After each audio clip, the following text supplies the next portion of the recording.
Donc, à la question 3 de l'exercice,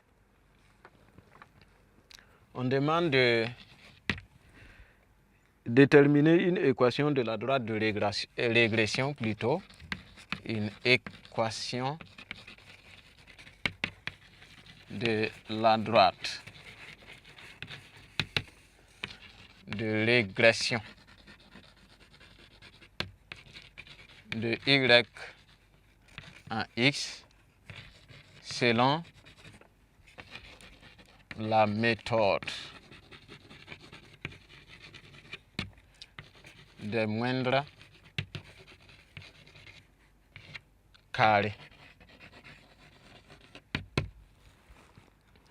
Alors, rappelez-vous, on dit que la droite aura pour équation, la méthode des moindres carrés dit que la droite aura pour équation ax plus b, avec le a qui est égal à la covariance de x, y sur la variance de x, et le b égal à quoi?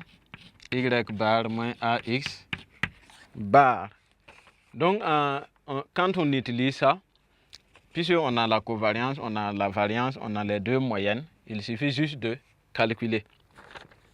Donc, on a a égale, on va calculer a et b, et puis revenir remplacer, et c'est fini. Donc, a, covariance de x, y selon l'exercice, ça fait moins 125,67, et la variance de x était 6,67. Donc, si le calcul est bon, on trouve que A, ça fait moins 18,54. Maintenant, on calcule B. B égale Y bar, ça fait 60, moins AX bar. Donc, ça fait moins AX bar. A, là, ça fait ce qu'on a calculé, notre résultat ici. 18, moins 18 non, moins 18,54 et x bar, nous l'avons trouvé 4.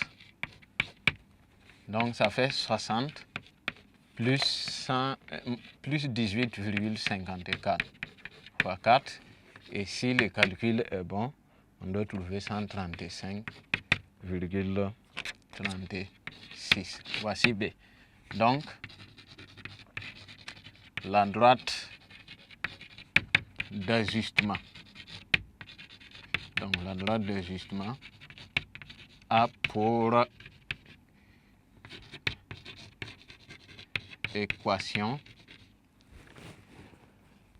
bon, y égale à ax plus b. Donc, moins 18,54x plus b qui est 135,36.